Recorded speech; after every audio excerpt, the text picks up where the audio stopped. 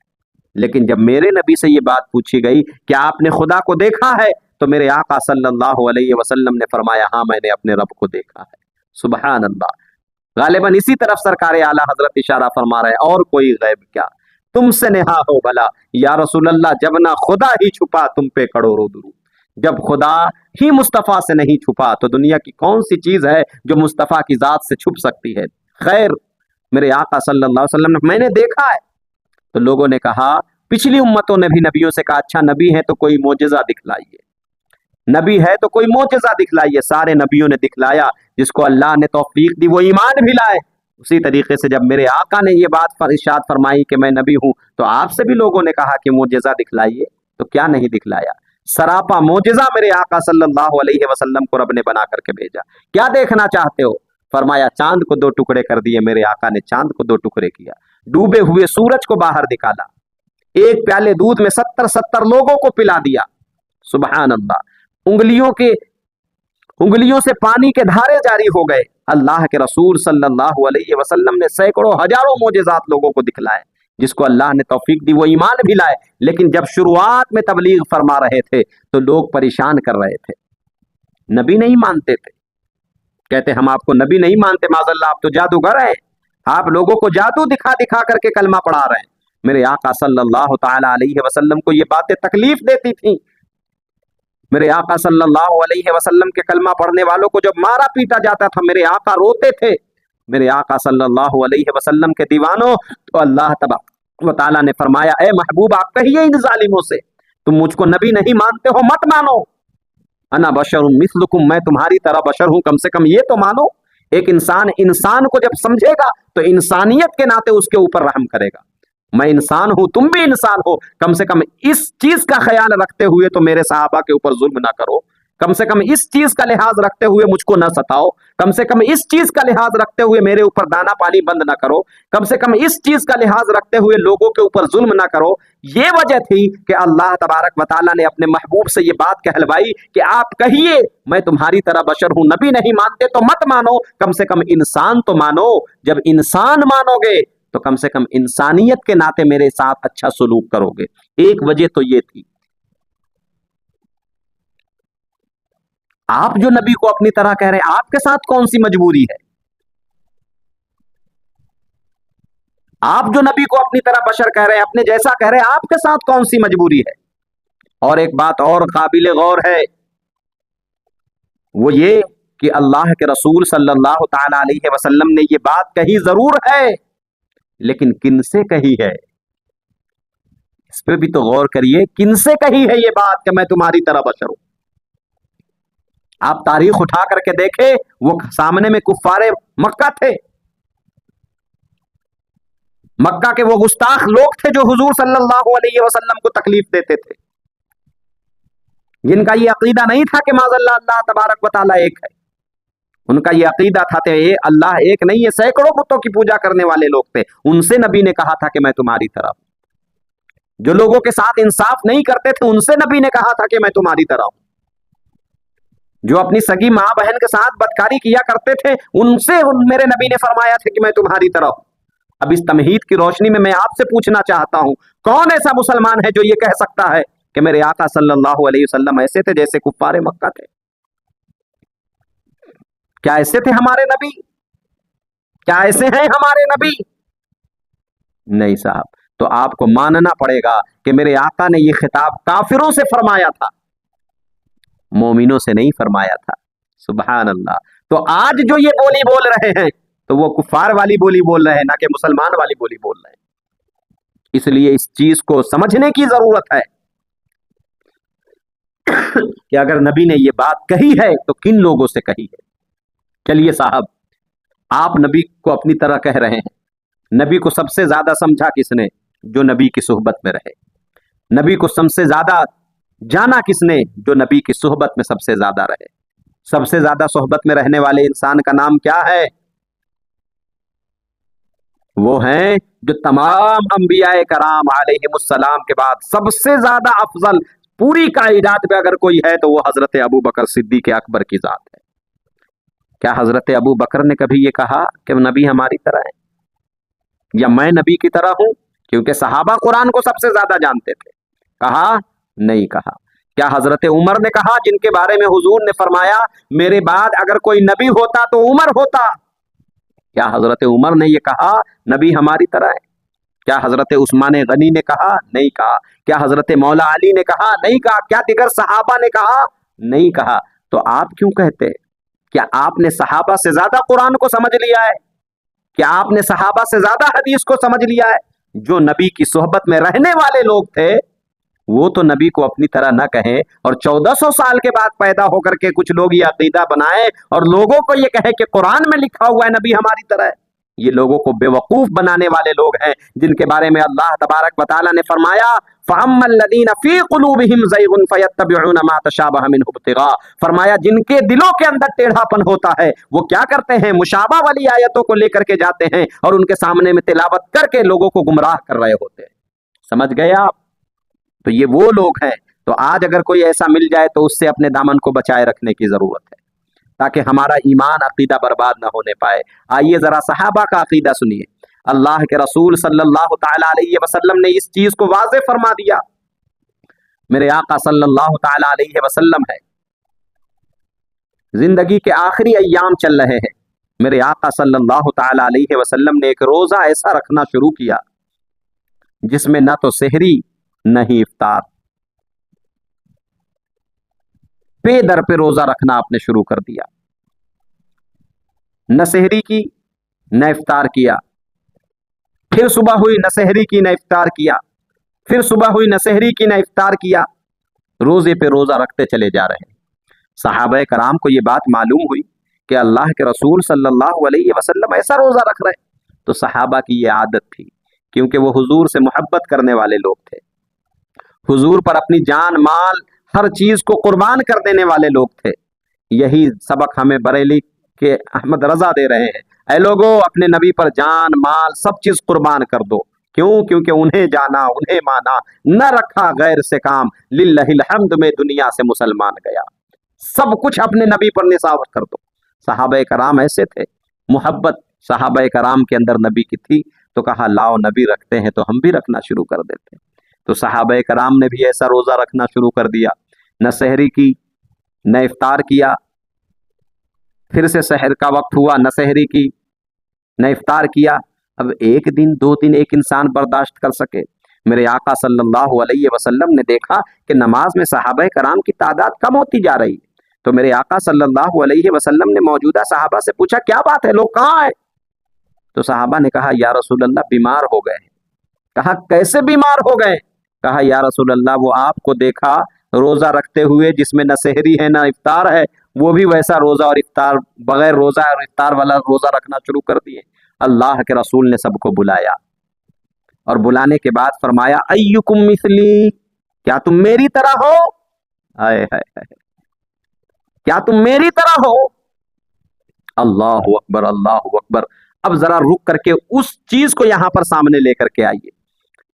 جب اللہ کے رسول نے قرآن کی آیت میں جب اللہ نے اپنے محبوب سے کہلوایا کیا انا بشر مثلکم، اے محبوب آپ کہیے میں تمہاری طرح بشر ہوں، تو کن سے کہلوایا؟ جو کافر تھے ان کے سامنے اللہ نے کیا کہلوایا؟ میں تمہاری طرح بشر ہوں. جو مومن تھے ان سے اللہ کے رسول کیا فرما رہے؟ ایکم مثلی، کیا تم میری طرح ہو؟ اللہ اکبر. فرق کو سمجھنے کی کوشش کریے. کافروں سے کہا میں تمہاری طرح ہوں اور مومنوں سے کہا کیا تم میری طرح ہو؟ اللہ اکبر اللہ اکبر. تو حکمت کے تحت بھی بات کہی جاتی ہے. وجوہات ہوتے ہیں کبھی کبھی اس طریقے کی باتیں کی جاتی ہیں. اس لیے قرآن و حدیث کو سمجھنے کے لیے بے پڑھے لکھے لوگوں کے پاس جانے کی ضرورت نہیں ہے. اچھے عالم دین کے پاس جب آپ جائیں گے تب قرآن اور حدیث کے مفہوم کو آپ صحیح طریقے سے سمجھ پائیں گے۔ تو اللہ کے رسول صلی اللہ علیہ وسلم کے صحابہ نے کیا کہا؟ یا رسول اللہ، یہ تو میرے ذہن کے گمان میں بھی نہیں ہے کہ میں آپ کی طرح ہوں۔ تو میرے آقا نے فرمایا، صحابہ، میرا رب مجھ کو کھلاتا پلاتا ہے، جاؤ تم لوگ روزہ افطار کرو، کھاؤ پیو، تم میری طرح نہیں۔ یہاں پر ایک بات تو سمجھ میں آ گئی کہ جو یہ کہے کہ نبی میری طرح ہے وہ کافروں والی بولی بول رہا ہے، اور جو یہ کہے کہ نبی میری طرح نہیں ہے، نبی تو افضل و اعلیٰ ہے، وہ مومنوں والی بولی بول رہا ہے۔ سمجھنے کی کوشش کریں، یہ کوئی جذباتی گفتگو نہیں ہے، قرآن کو میں سمجھانے کی کوشش کر رہا ہوں۔ اللہ ہمیں اور آپ کو سمجھ کر قرآن پڑھنے کی توفیق عطا فرمائے۔ اچھا صاحب، چلیے یہ بات تو ہو گئی، ایسے لوگوں سے ایک بات کہی۔ دوسری بات، وہ وقت کی نزاکت تھی، وقت کی مانگ تھی کہ ایسا کہیے آپ۔ کیوں؟ کیونکہ وہ آپ کو نبی نہیں مان رہے، انسانیت کے ناطے کم سے کم آپ کے اوپر ظلم وہ نہ کرے۔ جیسا کربلا کے میدان میں حضرت امام حسین کو بلایا گیا، آپ کے کنبے کو پیاسا رکھا گیا، بھوکا رکھا گیا، ایک کے بعد دیگر جانثار آپ کے اوپر قربان ہوتے رہے، اس کے باوجود میرے آقا صلی اللہ علیہ وسلم کے نواسے حضرت امام حسین نے ان ظالموں سے کیا کہا؟ اے لوگو، میں خود نہیں آیا ہوں، تم نے مجھ کو بلایا ہے۔ کیا کوئی اپنے مہمان کے ساتھ ایسا سلوک کرتا ہے؟ حکومت کی لالچ میں آ کر کے تم یہ بھول گئے ہو کہ میں کون ہوں؟ اللہ اکبر۔ لیکن جب کسی کے اندر دنیا کی لالچ سوار ہو جاتی ہے تو اس کے سامنے غفلت کے پردے آ جاتے ہیں، ان کو حقیقت دکھائی نہیں دے رہی ہوتی ہے۔ نماز پڑھنے والے لوگ تھے وہ بھی، قرآن پڑھنے والے لوگ تھے وہ بھی، حج کرنے والے لوگ تھے وہ بھی، اب باقاعدہ اس میں ایسے لوگ تھے جو باقاعدہ مسجدوں کے امام تھے، لیکن حضرت امام حسین کی شان کو جانتے ہوئے بھی انجان بنے ہوئے تھے حکومت کی لالچ میں۔ تو چند پیسوں کے لیے اس طریقے کے عقائد کو لکھ دیے گئے، چند پیسوں کے لیے اس طریقے کے عقائد کو آج بھی لوگ پرچار کر رہے ہیں، چند پیسوں کے لیے آج بھی لوگوں کے سامنے میں یہ باتیں کہی جا رہی ہیں نبی ہماری طرح ہے۔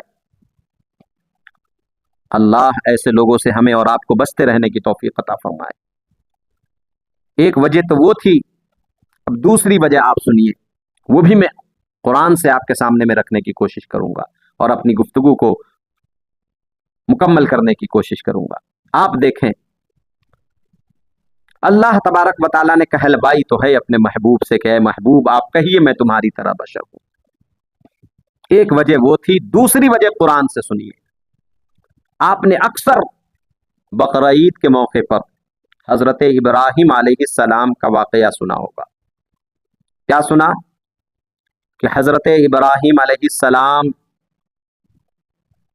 گئے، کہاں گئے؟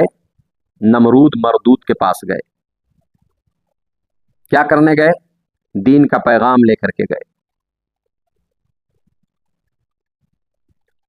اور اس کی حویلی میں یا یوں کہیں اس کے محل میں جو لوگ آتے تھے، اس کی یہ عادت تھی کہ دروازے پر حاضر ہوتے ہی پہلے وہیں پر سجدہ کرتے تھے اور یہ بتلاتے تھے کہ میں آپ کو سجدہ کر رہا ہوں، یعنی کہ وہ اپنے آپ کو رب کہلواتا تھا۔ حضرت ابراہیم چونکہ نبی تھے، اپنے وقت کے جلیل القدر پیغمبر میرے آقا صلی اللہ علیہ وسلم کے جد امجد حضرت ابراہیم پہنچے، تو چونکہ اس کے دربار میں جتنے لوگ آتے تھے سجدہ کرتے تھے، ہاتھ باندھ کر کے کھڑے ہو جاتے تھے۔ حضرت ابراہیم علیہ السلام نے ایسا نہیں کیا۔ کیوں نہیں کیا؟ کیونکہ آپ اس کو خدا نہیں مانتے تھے۔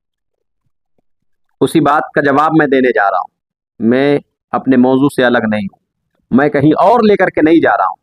آپ غور سے سنیں گے تو آج آپ کے سامنے میں ایک بڑھیا خلاصہ سامنے میں آئے گا۔ حضرت ابراہیم پہنچے تو نمرود مردود نے کہا، ابراہیم کیا تجھ کو معلوم نہیں ہے کہ جو بھی یہاں آتا ہے وہ مجھ کو سجدے کرتا ہے؟ حضرت ابراہیم علیہ السلام نے کہا، میں اپنے رب کو سجدہ کرتا ہوں۔ تو کہا تمہارا رب کون ہے؟ جس کو قرآن شریف نے بیان فرمایا۔ اب یہاں قرآن کی روشنی میں سنیے، قال ابراہیم، حضرت ابراہیم نے کہا، جب اس نے پوچھا تمہارا رب کون ہے تو حضرت ابراہیم نے کہا ربی الذی یحیی و یمیت، فرمایا میرا رب وہ ہے جو لوگوں کو موت اور زندگی دیتا ہے، میرا رب وہ ہے جو لوگوں کو زندگی اور موت دیتا ہے۔ تو اس کے بعد فرعون نے کیا کہا، نمرود مردود نے کیا کہا، نمرود مردود نے کہا قال انا احیی و امیت۔ ابراہیم تو اس میں تعجب کیا ہے، اس میں پریشان ہونے کی کیا بات ہے، میں بھی تو لوگوں کو زندگی اور موت دیتا ہوں۔ تھوڑی دیر کے لیے مجمع میں سناٹا کہ یہ لوگوں کو زندگی اور موت کیسے دیتا ہے۔ حضرت ابراہیم علیہ السلام نے کہا کیسے، تو اس نے کیا کیا، دو قیدیوں کو بلایا، ایک وہ قیدی جس کو سزائے موت مل چکی تھی، سزائے موت، اور دوسرا وہ قیدی جس کو رہائی کا پروانہ مل چکا تھا، یعنی کہ تم زندگی پا گئے اور تم مرنے جا رہے ہو۔ تو مردود نے کیا کیا، جس کو زندگی ملی تھی، جس کو رہائی کا پروانہ ملا تھا، اس کو مروا دیا، اور جس کو موت کی سزا ملی تھی اس کو چھوڑ دیا، اور کہا ابراہیم قال انا احیی و امیت، دیکھو میں بھی تو لوگوں کو زندگی اور موت دیتا ہوں، اب تو مجھ کو رب مانو۔ تو حضرت ابراہیم علیہ السلام سمجھ گئے کہ یہ مردود جو ہے بے وقوف ہے، اور اللہ دیکھیے بے وقوفوں کو بھی دنیا کی بادشاہت دے دیتا ہے۔ اے لوگوں، یہاں پر رک کر کے ایک بات کہنا چاہتا ہوں، اگر دنیا بہت اچھی چیز ہوتی تو نمرود مردود کو بادشاہت اس دنیا کی نہ ملتی۔ بہت اچھی چیز نہیں ہے یہ حکومت، اقتدار ہاتھ میں آ جانے کے بعد اچھے اچھے لوگ بیکار ہو جاتے ہیں۔ پتہ ہے 22 لاکھ مربع میل پر حضرت عمر رضی اللہ تعالیٰ نے حکومت کی ہے، 22 لاکھ، آدھی دنیا پر، لیکن جب جاتے جاتے اپنے بچوں کو وصیت کرتے ہیں کہ کبھی حاکم نہ بننا، کسی اسٹیٹ کا گورنر نہ بننا، میں نے بہت مشکل سے یہ وقت گزارے ہیں، میں یہ نہیں چاہتا کہ تم بھی ان پریشانیوں میں الجھ جاؤ۔ اللہ اکبر، کیونکہ کل قیامت کے دن اللہ حساب لے گا ایک ایک چیز کا، جس کا ذکر قرآن میں آیا ہے الذی خلق الموت والحیات لیبلوکم ایکم احسن عملا۔ اللہ نے فرمایا وہ جس نے زندگی اور موت پیدا کی ہے، کیوں کی ہے، وہ دیکھے گا تم میں کس کے کام سب سے زیادہ اچھے ہیں، یعنی کہ وہ حساب لے گا کون اچھا کیا کون برا کیا۔ تو اگر کوئی چیز ہمیں اچھی مل گئی اور اب اس کی قدر نہ کر پائے تو اس کا حساب بھی دینا ہے، بے قدری کی تو حساب دینا ہے، قدر کی تو حساب دینا ہے۔ تو کوئی بہت اچھی چیز نہیں ہوتی ہے یہ، اب اس مل جائے تو اللہ کا شکر ادا کرے، وگرنہ اس لالچ میں نہ رہے، کیونکہ رزق کی ذمہ داری تو اللہ نے اپنے بندوں کی اپنے ہاتھ میں لے رکھی ہے، وہ رزق دے گا چاہے جس حالت میں ہم رہیں۔ خیر، نمرود مردود نے حضرت ابراہیم سے کہا ابراہیم اب تو مجھ کو رب مانو کہ میں نے ایک کو زندگی دے ایک کو موت دے دی۔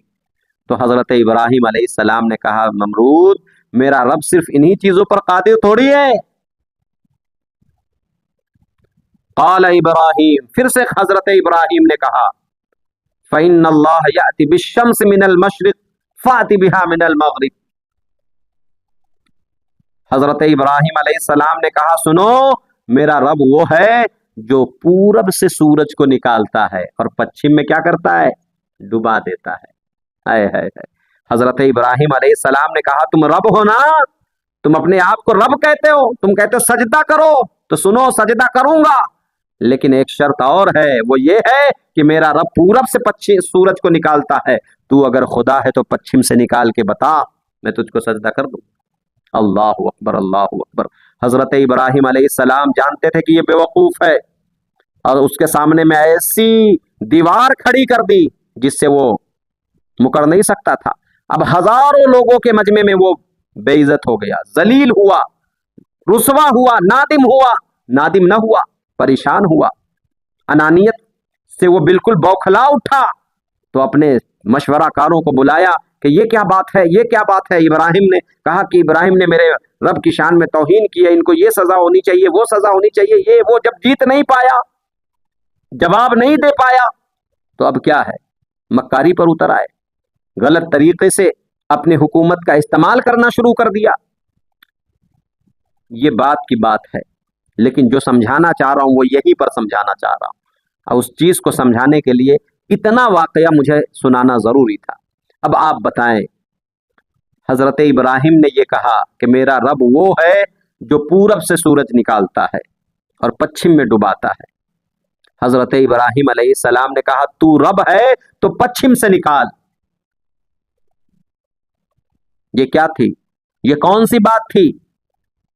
یہ دلیل الوہیت تھی حضرت ابراہیم علیہ السلام کی۔ ابراہیم نے کہا میں تجھ کو سجدہ کر دوں گا، مفہوم عرض کر رہا ہوں، لیکن تو پچھم سے سورج کو نکال دے۔ یعنی کہ ابراہیم یہ کہہ رہے ہیں میرا رب وہ ہے جو پورب سے نکالتا ہے، اگر تو نکال پچھم سے تو تجھ کو خدا مان لوں گا، خدا مان لوں گا۔ بتائیے نکال پایا تھا نمرود؟ نہیں نکال پایا۔ اب تھوڑی دیر کے لیے آپ بتائیں اگر نکال دیتا تو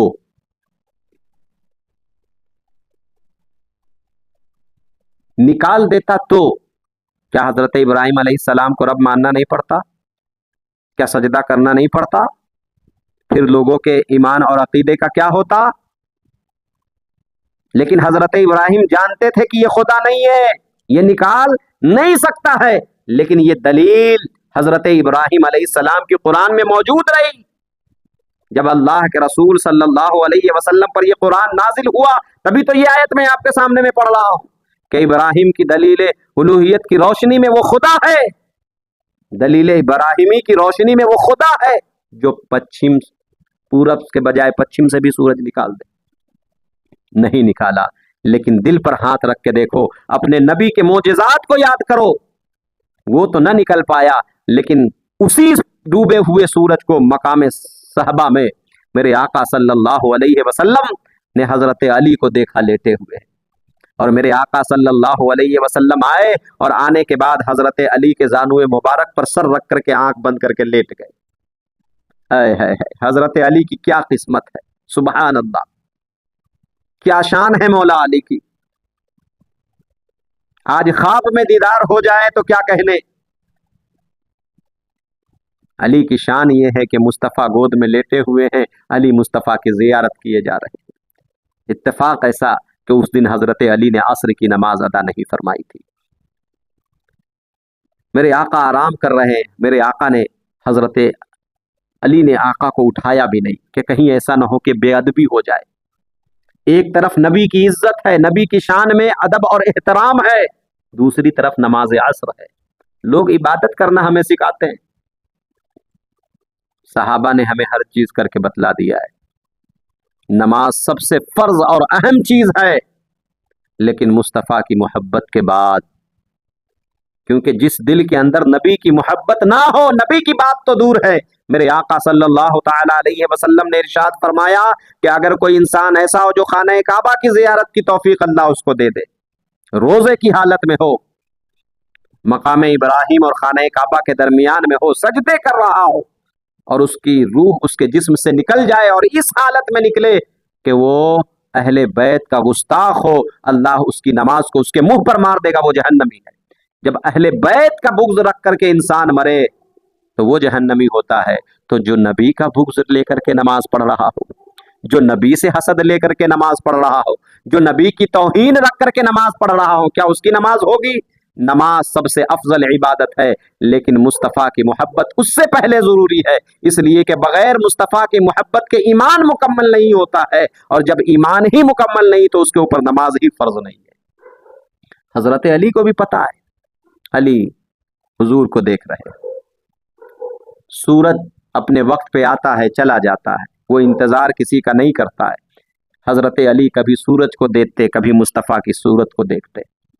جب سورج ڈوب گیا تو حضرت علی کو عصر کی نماز نہ پڑھنے کی تکلیف ہوئی، جس کی وجہ سے آپ کے آنکھ سے آنسو نکلے، اور ایسے آنسو نکلے ہائے ہائے ہائے کہ مصطفیٰ کے چہرے مبارک پر جا کر کے گرے۔ جب چہرے مبارک پر آنسو گرے تو میرے آقا نے آنکھیں کھول دی اور فرمایا علی کیا بات ہے، رو رہے ہو؟ کہا یا رسول اللہ عصر کی نماز قضا ہو گئی۔ اللہ اکبر۔ آج ہم اور آپ دیکھیں کہ جان بوجھ کر کے نماز کو چھوڑ رہے ہوتے ہیں۔ فاتحہ میں گئے تھے اس وجہ سے نہیں پڑھی، لیکن تکلیف بھی نہیں ہے۔ مزار پہ گئے تھے اس لیے نہیں پڑھی لیکن تکلیف بھی نہیں ہے، مہمان کے وہاں گئے تھے اس لیے نہیں پڑھی لیکن تکلیف بھی نہیں ہے۔ اللہ اکبر، مصطفیٰ گود میں لیٹے ہوئے اپنی قسمت پہ ناز کر رہے ہیں، اس کے باوجود نماز کے قضا ہو جانے کی آپ کو تکلیف ہوئی تو آنکھ سے آنسو نکل آئے۔ جب نکل آئے تو مصطفیٰ نے کہا میری وجہ سے نماز قضا ہوئی ہے، اچھا بتاؤ علی، نماز قضا پڑھنا چاہتے ہو کہ ادا کرنا چاہتے ہو؟ ہائے ہائے ہائے۔ اب علی تو صحابی تھے نا، آج 1400 سال کے بعد والے اگر وہابی ہوتے تو ان کا کیا کہنا ہوتا؟ ارے نبی کے قبض و اختیار میں کچھ بھی نہیں ہے، اب تو قضا ہو گئی تو قضا ہی پڑھنا ہے۔ لیکن صحابی رسول کا یہ عقیدہ ہے کہ مصطفیٰ چاہ لے تو میں اب بھی نماز ادا کر سکتا ہوں۔ اللہ اکبر، علی نے کہا ادا کرنا چاہتا ہوں، مصطفیٰ نے اشارہ فرما دیا تو وہی ڈوبا ہوا سورج جو پچھم میں ڈوبا تھا کدھر سے نکلا؟ پچھم سے نکلا۔ اب حضرت علی نے عصر کی نماز ادا فرما لی۔ دوستو میں بتانا یہ چاہ رہا ہوں، حضرت ابراہیم علیہ السلام نے کہا کہ ہاں میرا رب وہ ہے جو پورب سے سورج کو نکالتا ہے، تو اگر رب ہے تو پچھم سے نکال۔ تو رب نے فرمایا اے محبوب آپ کہیے انا بشر مثلکم، کیونکہ آپ نے وہ کام کر دیا ہے جس کے بارے میں ابراہیم نے یہ کہا، میں اس کو رب مان لوں گا جو پچھم سے سورج کو نکال دے گا۔ تو اے محبوب آپ نے پچھم سے سورج کو نکالا ہے، کہیں ابراہیم کی دلیل کی روشنی میں لوگ آپ کو خدا نہ ماننے لگ جائے، کہیں آپ کی لوگ پوجا کر کے جہنم کے حقدار نہ ہونے لگ جائے، اس لیے آپ فوراً اعلان کر دیجئے کہ میں تمہاری طرح ایک بشر ہوں اور بشر کی پوجا نہیں کی جاتی ہے۔ یہ وجہ تھی، یہ وجوہات تھے جس کی بنیاد پر اللہ تبارک و تعالیٰ نے اپنے محبوب سے یہ بات کہلوائی۔ اور بھی بہت ساری وجہ ہے جس کو بیان کیا جا سکتا ہے لیکن ویڈیو بہت زیادہ لمبی ہو جائے گی، اس وجہ سے میں چاہتا ہوں کہ بات کو یہیں پر مکمل کی جائے۔ خیر مجھے امید ہے کہ آپ کو یہ بات سمجھ میں آ جائے گی۔ اسی طریقے سے حدیث پاک کا بھی معاملہ ہے، جو لوگ لوگوں کو گمراہ کرنا چاہتے ہیں وہ کیا کرتے ہیں آپ کو پتا ہے؟ منسوخ حدیثوں کو لے کر کے آتے ہیں اور کہتے ہیں حضور نے یہ فرمایا ہے۔ قرآن میں تو آیات متشابہات کو لے کر کے آتے ہیں اور حدیث سے منسوخ حدیثوں کو لے کر کے آتے ہیں اور کہتے ہیں کہ یہ نہیں کرنا ہے، اللہ نے قرآن میں کہا ہے، مصطفیٰ نے حدیث میں کہا ہے۔ جیسے ایک چیز میں اشارہ کر دوں، اللہ کے رسول صلی اللہ تعالی علیہ وسلم نے جب تبلیغ دین شروع کیا، شروعاتی ایام جب تھے تو بہت گنے چنے لوگ تھے جن کو انگلیوں پہ گنا جا سکتا تھا کہ اتنے لوگ مسلمان ہیں۔ تو وہ کون مسلمان تھے؟ جو مسلمان ہوئے یہ کون لوگ تھے؟ پہلے کافر تھے، یقیناً کافر تھے۔ کیا کرتے تھے یہ لوگ؟ جو کافر کرتے ہیں وہ کرتے تھے، بتوں کی پوجا کرنا، اس کے علاوہ ایک رب کو نہ ماننا، ایک رب کو چھوڑ کر کے انیک بتوں کی پوجا کرنا، رب کی وحدانیت کا اقرار نہیں کرنا، مصطفیٰ کی رسالت کا اعتراف نہ کرنا، یہی سب کام تھے ان کے، غلط کام کیا کرتے تھے۔ جب کوئی مر جاتا ان کی بت بناتے، اس کو پوجتے، یاد کے لیے ان کو محفوظ رکھتے، یہ سارے کام تھے ان کے۔ جب اللہ کے رسول صلی اللہ علیہ وسلم نے تبلیغ دین فرمایا تو موت تو اپنے وقت پر آتی ہے۔ جب شروع کے کچھ صحابہ جن کا انتقال ہوا،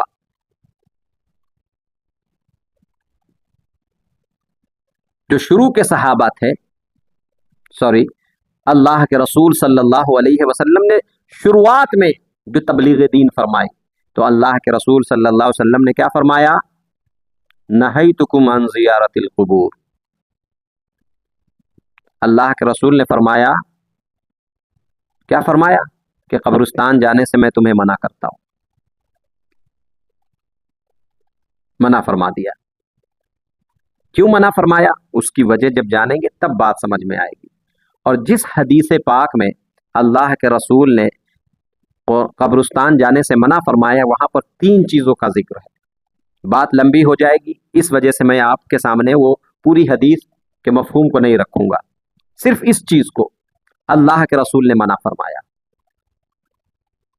اب لوگوں نے کیا کیا؟ جیسے میں نے وہ آیت پڑھی قل انما انا بشر مثلکم والی، یا دیگر آیتیں ایسی جو آیات متشابہات ہیں جن کے دلوں کے اندر ٹیڑھا پن ہے، وہ ایسی آیتوں کو لے کر کے جاتے ہیں مارکیٹ میں، لوگوں کے سامنے میں تبلیغ کرتے، دین و ایمان کو برباد کر رہے ہوتے۔ اسی طریقے سے ان کی عادت ایک یہ ہے کہ منسوخ حدیث کو اٹھاتے ہیں جو شروعات میں اللہ کے رسول نے کبھی منع فرمائی تھی کسی چیز کے لیے. ہاں یہ بات صحیح ہے کہ اللہ کے رسول نے قبرستان جانے سے منع کیا. کیوں منع کیا یہ بھی تو آگے بتلائیں گے, آگے کی حدیث بھی تو پڑھیں گے. اچھا ان کی ایک عادت اور ہوتی ہے گمراہ کرنے والے لوگوں کی. ایک تو عادت یہ ہے کہ وہ غلط طریقے سے لوگوں کے سامنے میں دین کو پیش کرتے ہیں. ایک طریقہ تو یہ ہے کہ مشابہ والی آیتوں کو جس کا مطلب ظاہر میں مکمل طریقے سے کسی کو سمجھ میں نہیں آتا اس کو لے کر کے جاتے ہیں.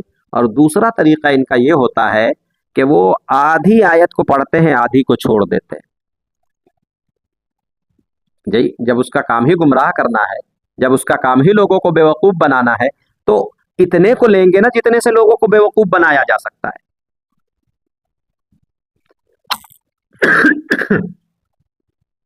جتنے سے لوگوں کو بیوقوف بنایا جاتا اتنا لیں گے. جیسے میں نے وہ آیت پڑھی ہے, اس آیت کے آگے والے حصے کو پڑھ لیتا بندہ, غور کر لیتا, تو بھی یہ نہ کہتا نبی ہماری طرح ہے. کیا آگے کہا لب نے, یوحا الی, آپ فرمائیے کہ میں تمہاری طرح ایک بشر ضرور ہوں لیکن میرے اوپر وہی نازل ہوتی ہے.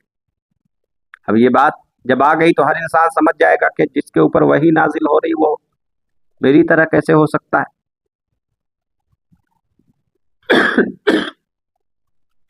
اگر آج کوئی ایسا کہہ رہا ہے نبی ہماری طرح ہے تو ان سے ہم پوچھتے ہیں کیا تمہارے اوپر بھی وہی نازل ہوتی ہے؟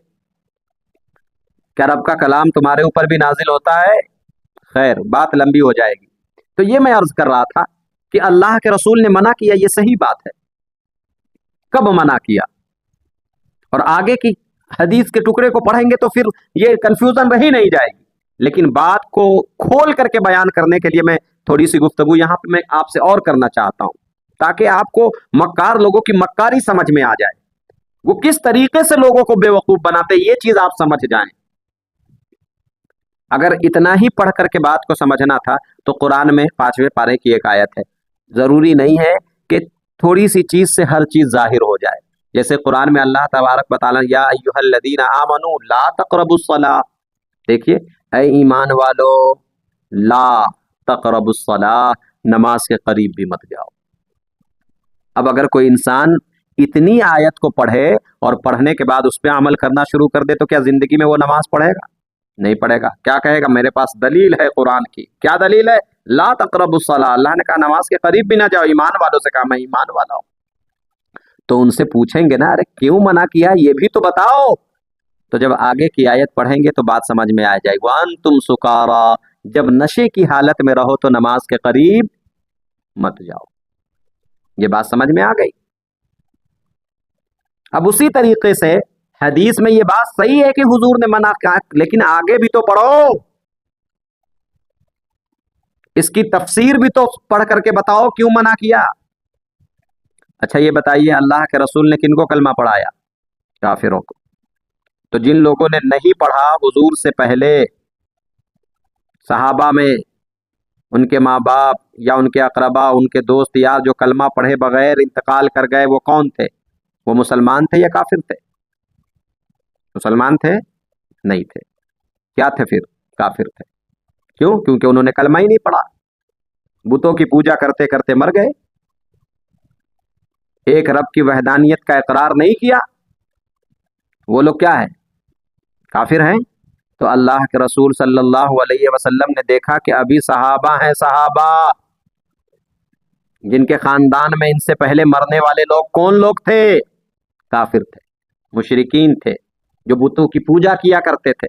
ایسے لوگوں کے لیے اللہ کے رسول نے شروع میں, کیونکہ شروع میں کوئی مومن ابھی انتقال نہیں کیا ہے, جس کے لیے اللہ کے رسول نے فرمایا نہیتکم عن زیارت القبور, میں تم کو قبرستان جانے سے منع کرتا ہوں. اور بعد میں کیا فرمایا؟ فزوروہا, اللہ کے رسول نے فرمایا اب جایا کرو. یہ بھی تو بتلاؤ. پہلے منع کیا کیونکہ کافروں کی قبریں تھیں, لیکن جب دیکھا صحابہ انتقال کرنے لگے, جب دیکھا مومن انتقال کر کے قبروں کے اندر جانے لگے, تو اللہ کے رسول نے فرمایا میں نے تم کو تب منع کیا تھا, اب جایا کرو. تو یہ لوگ کیا کرتے ہیں گمراہ کرنے والے لوگ, یہ پہلے منسوخ, اب یہ ناسخ حدیث آ گئی سامنے میں تو اب اس پہ عمل کریں گے نہ کہ منسوخ پہ عمل کریں گے. تو یہ مکاری کرنے والے لوگ کیا کرتے ہیں، اس طریقے سے آپ کے دین اور ایمان کو لوٹتے ہیں۔ ہر انسان قرآن اور حدیث کو سمجھنے لگ جائے تو ہو گیا، پھر عالموں کا کیا کام ہے؟ اللہ ہمیں اور آپ کو کہنے سننے سے زیادہ کلمات حسنات پہ عمل کی توفیق عطا فرمائے، اور کسی بھی قسم کی خطا، غلطیاں، بے ادبیاں، ریاکاریاں، بدکاریاں ہوئی ہوں، اپنے حبیب کے توسل سے تمام اغلاط کو معاف فرمائے۔ کتنے ایسے لوگ ہیں جن کے ماں باپ کا انتقال ہوا، دوبارہ پلٹ کر کے اپنے ماں باپ کی قبروں پر جا کر کے فاتحہ نہیں پڑھتے، کیوں؟ کیونکہ ان کو یہ حدیث سنا دی گئی کہ حضور نے قبر پہ جانے سے منع کیا ہے۔ اور بھی بہت ساری حدیثیں ہیں، کسی موقع پر انشاءاللہ ان ساری چیزوں کو میں آپ کے سامنے میں پیش کرنے کی کوشش کروں گا۔ تو ضرور اپنے ماں باپ کی قبروں پر جائیں اگر وہ مومن ہیں۔ اللہ ہمیں اور آپ کو کہنے سننے سے زیادہ کلمات حسنات پہ عمل کی توفیق دے، اور کسی بھی قسم کی خطا، غلطیاں، بے ادبیاں، ریاکاریاں ہوئی ہو، اپنے حبیب کے توسل سے تمام اغلاط کو معاف فرمائے۔ السلام علیکم ورحمۃ اللہ تعالی وبرکاتہ۔